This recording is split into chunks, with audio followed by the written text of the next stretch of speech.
Hello friends, welcome to my YouTube channel GK info tuber. Friends, मैंने जैसे आपको कल बताया था कि हमने 6 क्लास की ज्योग्राफी है वो स्टार्ट कर दी है और उसमें हमने एक लेसन कर लिया। आज हम करेंगे ग्लोब, अक्षांश एवं देशांतर रेखाएं, जो हमारे रीड के सिलेबस में जुड़ा हुआ है। तो रीड के लिए मैं पहले करवा रही हूँ, इसलिए मैं ग्लोब और अक्षांश एंड देशांतर वाला पहले करवा देती हूँ। तो चलो स्टार्ट करते हैं। ग्लोब, अक्षांश एवं देशांतर। पिछले अध्याय में हम पढ़ चुके हैं कि हमारी पृथ्वी है वो गोलाकार नहीं है, ये उत्तर एवं दक्षिण ध्रुवों पर थोड़ी सी चपटी और मध्य में थोड़ी सी उभरी हुई है, इसलिए आप गोल नहीं कह सकते। क्या आप कल्पना कर सकते हैं ये कैसे दिखती है? तो आप कैसे, जैसे ऐसे करके ऐसे है, ये ऐसे करके दिखती है। तो क्या आप कल्पना कर सकते हैं कैसे दिखती है? इस संबंध में जानकारी प्राप्त करने के लिए आप अपनी कक्षा में सावधानीपूर्वक ग्लोब को देखिए। और ग्लोब पृथ्वी का लघु रूप में एक वास्तविक प्रतिरूप है। ग्लोब क्या है? पृथ्वी का एक छोटा रूप आप कह सकते हो, और वास्तव में ये आपको दिखाएगा उसका एक प्रतिरूप, एक मॉडल टाइप में है। तो ग्लोब विभिन्न आकार और प्रकार के हो सकते हैं, जैसे बड़े ग्लोब जो आसानी से एक स्थान से दूसरे स्थान पर नहीं लाए जा सकते, और पॉकेट में रखने वाले छोटे जो ग्लोब होते हैं, गुब्बारे जैसे जो ग्लोब होते हैं जिनमें हवा भरी जाती है, ये आसानी से एक स्थान से दूसरे स्थान पर लाए जा सकते हैं। ग्लोब है वो स्थिर नहीं होते, उसे इसी प्रकार घुमाया जाता है जैसे कुमार का पहिया या लट्टू घूमता है। ग्लोब पर देशों, महाद्वीपों और महासागरों का उनके सही आकार में दिखाया जाता है। पृथ्वी के समान किसी गोले पर किसी बिंदु की स्थिति का वर्णन करना कठिन है।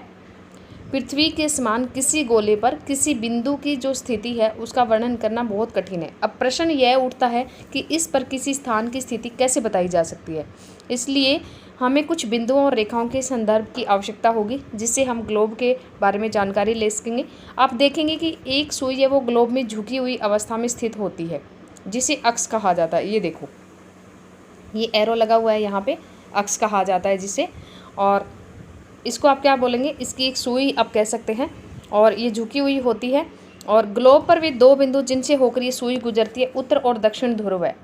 ग्लोब को इस सुई के चारों ओर पृथ्वी की भांति पश्चिम से पूर्व की ओर घुमाया जा सकता है, और जो पृथ्वी है वो भी पश्चिम से पूर्व की ओर घूमती है, ये भी आप याद रखना। लेकिन याद रखिए कि इन दोनों में एक अंतर है। पृथ्वी पर वास्तव में ऐसी कोई सुई नहीं होती है, ये अपने अक्ष पर चारों ओर जो घूमती है, और एक काल्पनिक रेखा मात्र आप कह सकते हैं इसको। और ये एक काल्पनिक रेखा जो ग्लोब को दो बराबर भागों में बांटती है, इसे विषुवत वृत्त कहा जा सकता है, या इसको भूमध्य रेखा भी आप कह सकते हैं। जैसे ये हमारा वो है, ये हमारी पृथ्वी है, इसको बीच में से काटने वाली इसको भूमध्य रेखा या विषुवत वृत्त, भू का मतलब भूमि और मध्य का मतलब मध्य से जाने वाली, इसलिए इसको भूमध्य रेखा भी बोल सकते हैं इसको, या विषुवत वृत्त भी इसको आप बोल सकते हैं। तो पृथ्वी के उत्तर में स्थित आधे भाग को उत्तरी गोलार्ध, और इससे ऊपर का जो हिस्सा होता है, आधा जो पार्ट होता है, जो इसके ऊपर का हिस्सा है उसको उत्तरी गोलार्ध, और इसको दक्षिणी गोलार्ध। इधर 23.5 डिग्री पे कर्क रेखा है, और इधर 23.5 डिग्री पर मकर रेखा है। तो इस प्रकार विषुवत वृत्त है, उसको दो भागों में उसने दो भागों में बांट रखा है पृथ्वी को, एक उत्तरी गोलार्ध, एक दक्षिणी गोलार्ध। तो दक्षिण वाले हिस्से को दक्षिणी गोलार्ध कह सकते हैं, और उत्तरी वाले हिस्से को उत्तरी गोलार्ध। ये दोनों बराबर के आधे भाग होते हैं। इस प्रकार विषुवत वृत्त है वो पृथ्वी पर एक काल्पनिक वृत्त बनाती है। वहाँ पे खींची हुई रेखा नहीं है, ये सिर्फ आपको समझाने के लिए, जैसे भी काल्पनिक, जिससे हम एक आइडिया समझ सके पृथ्वी का। एवं पृथ्वी पर विभिन्न स्थानों की स्थिति बताने के लिए सबसे महत्वपूर्ण संदर्भ बिंदु है। विषुवत वृत्त से ध्रुवों तक की स्थिति सभी समानांतर वृत्तों को अक्षांश रेखाएं कहा जाता है। ये जो विषुवत वृत्त है, इससे लेकर के ध्रुवों तक दोनों साइड, तो जो ये रेखाएं ये खींची होती है, इनको अक्षांश रेखाएं बोलते हैं। ऐसे जैसे इस तरीके से जो रेखाएं खींची जाती है उनको अक्षांश रेखाएं बोलते हैं। और समान अक्षांशों को अंश में मापा जाता है। विषुवत वृत्त 0 अंश अक्षांश को दर्शाती है। 0 अगर अक्षांश की बात करें तो विषुवत वृत्त है ये। क्योंकि विषुवत वृत्त से दोनों तरफ ध्रुवों के बीच की दूरी पृथ्वी के चारों ओर के वृत्त का 1/4 है, अतः इसका माप है 360 डिग्री अंश का 1/4 यानी 90 अंश। इस प्रकार 90 अंश उत्तरी अक्षांश उत्तरी ध्रुव को दर्शाता है, और 90 दक्षिणी को दर्शाता है। इस प्रकार विषुवत वृत्त के उत्तर की सभी समानांतर रेखाओं को उत्तरी अक्षांश और दक्षिण वालियों को दक्षिणी अक्षांश कहा जाता है। उसके बाद में इसलिए प्रत्येक अक्षांश के मान के साथ उसकी दिशा यानी उत्तर या दक्षिण को भी लिखा जाता है। ये देखो इस तरीके से, ये विषुवत वृत्त है, और इधर कर्क रेखा है, ये मकर रेखा है, उस इधर उत्तरी ध्रुव है और इधर दक्षिणी ध्रुव है, और ये बीच में कटिबंध दिखा रखे हैं। ये उष्ण कटिबंध है, ये उसके बाद में उत्तरी शीतोष्ण हो गया। उत्तरी साइड में तो ये उत्तरी होगा, दक्षिणी साइड में तो दक्षिणी हो जाएगा। फिर शीत कटिबंध हो गया, ऐसे हो गया ये। इसी तरह से ऐसे ही इधर होगा। और उष्ण कटिबंध, उसके बाद में जैसे दक्षिणी शीतोष्ण कटिबंध हो गया, दक्षिणी शीत कटिबंध हो गया, दक्षिणी ध्रुव हो गया। तो इसमें क्या है, उदाहरण के लिए प्रत्येक अक्षांश के मान के साथ उसकी दिशा यानी उत्तर या दक्षिण को लिखा जाता है और सामान्यतः इसे उत्तर या दक्षिण अक्षर से व्यक्त किया जाता है। और उदाहरण के लिए महाराष्ट्र में चंद्रपुर एवं ब्राज़ील में बेलो होरिजोंटे दोनों एक ही अक्षांश 20 डिग्री अंश पर स्थित है, लेकिन चंद्रपुर विषुवत वृत्त के 20 अंश उत्तर में और बेलो होरिजोंटे है वो उसके दक्षिण में है। इसलिए हम कह सकते हैं कि चंद्रपुर 20 डिग्री उत्तर अक्षांश पर और बेलो होरिजोंटे 20 डिग्री दक्षिणी अक्षांश पर स्थित है। चित्र 2 से 2.2 से स्पष्ट है। ये देखो, ये रहा। उसके बाद में महत्वपूर्ण अक्षांश और रेखाएं। विषुवत वृत्त 0 डिग्री बोलते हैं, जिसको आप उत्तरी ध्रुव 90 डिग्री उत्तर और दक्षिणी ध्रुव 90 डिग्री दक्षिण के अतिरिक्त 4 महत्वपूर्ण अक्षांश रेखाएं और भी हैं। और ये कौन सी है? उत्तरी गोलार्ध में कर्क रेखा मैंने बताया आपको 23.5 डिग्री उत्तरी पे और दक्षिण में मकर रेखा 23.5 डिग्री दक्षिण पे। विषुवत वृत्त के 66.5 डिग्री उत्तर में उत्तरी ध्रुव वृत्त है और 66.5 डिग्री दक्षिण में दक्षिणी ध्रुव वृत्त है। और पृथ्वी के ताप कटिबंध कर्क रेखा और मकर रेखा के बीच के सभी अक्षांशों पर सूर्य वर्ष में एक बार दोपहर में सिर के ठीक ऊपर होता है, इसलिए इस क्षेत्र में सबसे अधिक ऊष्मा प्राप्त होती है। इसे उष्ण कटिबंध कहा जाता है। कर्क रेखा और मकर रेखा के बाद किसी भी अक्षांश पर दोपहर का सूर्य कभी भी सिर के ऊपर नहीं होता। ध्रुव की तरफ सूर्य की किरणें तिरछी होती है। इस प्रकार उत्तरी गोलार्ध में कर्क रेखा और उत्तर ध्रुव वृत्त और दक्षिणी गोलार्ध में मकर रेखा और दक्षिणी ध्रुव वृत्त के बीच वाले क्षेत्र का जो तापमान है वो मध्यम रहता है। इसलिए शीतोष्ण शीत प्लस उष्ण मतलब ठंडा भी है और गर्म भी है, इसलिए उसको शीतोष्ण कटिबंध कहा जाता है। और वो उसके पास का एरिया है जो कर्क और मकर के बीच का है, उसको उष्ण का मतलब गर्म है, क्योंकि सूर्य की किरणें वहाँ तक सीधी पड़ती है, इसलिए उसके बाद नहीं पड़ती, इसलिए थोड़ा सा ठंडा हो जाता है, तो उसको शीत प्लस उष्ण शीतोष्ण कह सकते हैं आप। उत्तरी गोलार्ध में उत्तर ध्रुव वृत्त और उत्तरी ध्रुव और दक्षिण गोलार्ध में दक्षिण ध्रुव वृत्त और दक्षिण ध्रुव के बीच के क्षेत्र में बहुत ठंड है, इसलिए यहाँ सूर्य क्षितिज से ज़्यादा ऊपर नहीं आ पाता, इसलिए शीत कटिबंध कहलाते हैं। और उससे वो 66.5 के बाद में जो 90 डिग्री तक का एरिया है वहाँ पे शीत कटिबंध आप कह सकते हैं, तो वहाँ तो और भी ज़्यादा ठंड है। उसके बाद आती है देशांतर रेखाएं। अक्षांश रेखाएं तो थी ऐसे वाली, ये ऐसे, ये थी अक्षांश रेखाएं। अब देशांतर की बात आती है तो ऐसे आएगी, ये ऐसे काटती हुई देशांतर रेखाएं हैं, वो खड़ी हुई रेखाएं होती है, मतलब उसमें वर्टिकल में। कर्क रेखा और मकर रेखा के बीच के सभी अक्षांशों पर सूर्य वर्ष में एक बार दोपहर के ये तो हो गया है। और अब बात आती है देशांतर की। देशांतर क्या है? किसी स्थान की स्थिति को बताने के लिए उस स्थान के अक्षांश के अतिरिक्त कुछ और जानकारियों की आवश्यकता होती है। ये आप चित्र देख लेना ध्यान से कि आप देख सकते हैं कि प्रशांत महासागर में स्थित टोंगा द्वीप और हिंद महासागर में मॉरिशस द्वीप एक ही अक्षांश पर स्थित है। उनकी सही स्थिति जानने के लिए पता करना होगा कि उत्तरी ध्रुव को दक्षिण ध्रुव से जोड़ने वाला संदर्भ रेखा से पूर्व या पश्चिम की ओर से इन स्थानों की दूरी कितनी है, और इन संदर्भ रेखाओं को देशांतरीय यामोत्तर कहते हैं, या उनको देशांतर। उनके बीच की दूरी को देशांतरों के अंशों में मापा जाता है। प्रत्येक अंश को मिनट में और मिनट को सेकंड में विभाजित किया जाता है। ये अर्धवृत्त आप कह सकते हैं। उनके बीच की दूरी है वो ध्रुवों की तरफ बढ़ने पर घटती जाती है और ध्रुवों पर शून्य हो जाती है, जहाँ सभी देशांतरीय यामोत्तर आपस में मिलते हैं। तो ये आप देख सकते हैं इसमें चित्र में, देखो यहाँ से देखो दूरी है, यहाँ चौड़ा होता जाएगा, चौड़ा, उसके बाद धीरे धीरे जब आप नीचे से ऊपर की ओर जा रहे हो, यहाँ देखो इनमें चौड़ाई है थोड़ी थोड़ी, उसके बाद ऊपर जा रहे हो तो यहाँ पे देखो इनकी दूरी है वो बीच की कम होती जाती है। अब दो लाइनों के बीच की दूरी आप यहाँ नीचे से देखो और ऊपर जा कर के देखोगे तो आप बिल्कुल कम हो जाएगी। तो ध्रुवों की तरफ जाने पर ये दूरी इनकी घटती जाती है।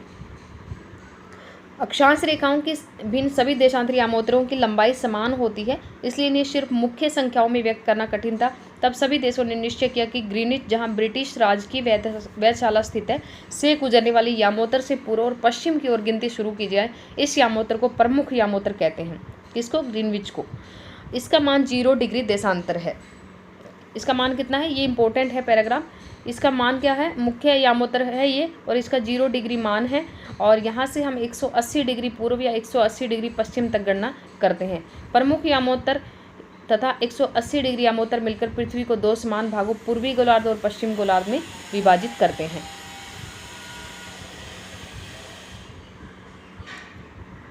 इसलिए किसी स्थान के देशांतर के आगे पूर्व के लिए अक्षर पूर्व और पू लिखा जाता है, पू लिख के मतलब ये लाघव चिन्ह लग जाता है, और पश्चिम के लिए पश्चिम का उपयोग करते हैं। यह जानना रोचक होगा कि 180 डिग्री पूर्व और 180 डिग्री पश्चिम यामोत्तर एक ही रेखा पे स्थित है। ठीक है। और अब ग्लोब पर अक्षांश रेखाओं और देशांतरीय यामोत्तरों के द्वारा बनी ग्रिड को देखो। ग्रिड का मतलब ये जाल सा जो बना हुआ है इसको बोलते हैं। अगर आपको किसी स्थान की अक्षांश और देशांतर की सही जानकारी हो तो ग्लोब पर आप उस स्थान का पता आसानी से लगा सकते हैं। उदाहरण के लिए असम में धुबरी है, वो 26 डिग्री पे है और अक्षांश और 90 डिग्री पूर्वी देशांतर पर है। अब उस बिंदु को देखें जहाँ से दोनों रेखाएं एक दूसरे को काटती है, यह बिंदु धुबरी की सही स्थिति होगा। 26 डिग्री और 90 डिग्री देखना है इसमें। इसको समझने के लिए आपको कागज़ वगैरह वो लेकर के और उसमें वो रेखाएं खींचनी होगी। ये ज़्यादा माथापच्ची करने की आपको ज़रूरत नहीं, आपको अक्षांश और देशांतर रेखाएं जाननी है। और देशांतर और समय की बात आती है तो सबसे इम्पोर्टेंट समय को मापने का सबसे अच्छा साधन पृथ्वी, चंद्रमा और ग्रहों की गति है। सूर्योदय एवं सूर्यास्त प्रतिदिन होता है, अतः स्वाभाविक है कि पूरे विश्व में समय निर्धारण का सबसे अच्छा साधन है। स्थानीय समय का अनुमान सूर्य के द्वारा बनने वाली परछाई से लगाया जा सकता है, जो दोपहर में सबसे छोटी और सूर्योदय तथा सूर्यास्त के समय सबसे लंबी परछाई होती है।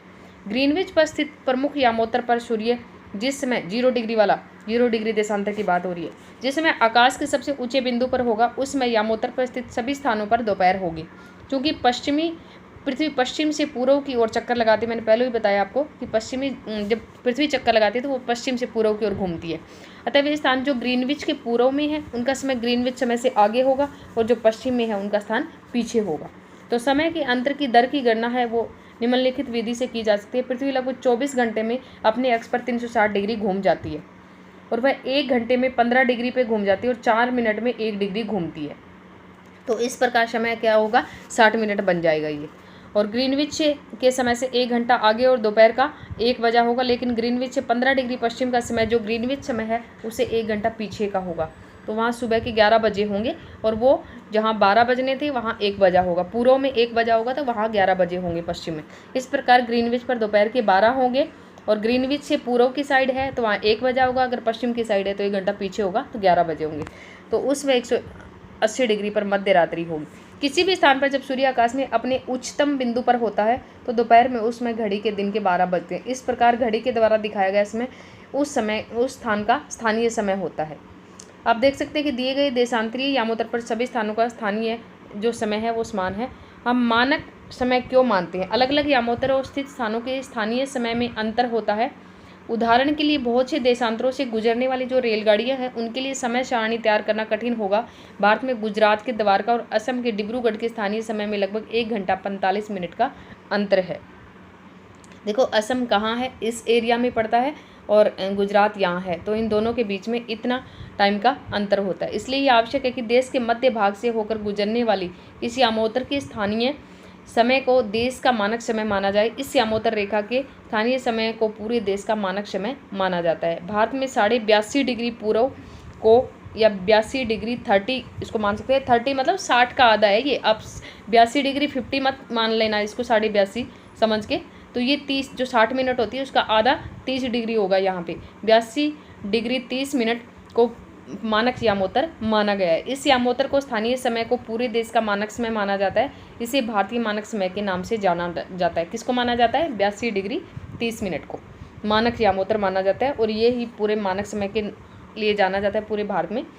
कबीर भोपाल के निकट एक छोटे से नगर में रहता है और वो अपने मित्र आलोक से कहता है कि वे लोग आज रात्रि में नहीं सो पाएंगे। भारत और इंग्लैंड के बीच एक क्रिकेट के मैच लंदन में 2 बजे अपराह्न में होगा और भारत के समय अनुसार मैच ये 7:30 बजे होगा, तो देर रात्रि में समाप्त हो गया। आप जानते हैं कि भारत और इंग्लैंड के बीच समय में कितना अंतर है, तो वो 5.5 घंटे का अंतर है इसमें। भारत ग्रीनविच के पूर्व में 82.5 डिग्री पे है और यहाँ का समय वो ग्रीनविच से 5.5 घंटे आगे है। इसलिए जब लंदन में दोपहर के 2 बजे होंगे तो भारत में 7:30 बजे होंगे उस टाइम। तो कुछ देशों का देशांतरीय विस्तार अधिक होता है जिसके कारण वहाँ 1 से अधिक मानक समय भी अपनाए गए हैं। उदाहरण के लिए रूस में 11 मानक समय है और पृथ्वी को 1-1 घंटे वाले 24 समय क्षेत्रों में बांटा गया। इस प्रकार प्रत्येक समय क्षेत्र में 15 डिग्री देशांतर तक को क्षेत्र को घेरता है। और इसमें कुछ एक पॉइंट रह गए हैं हमारे,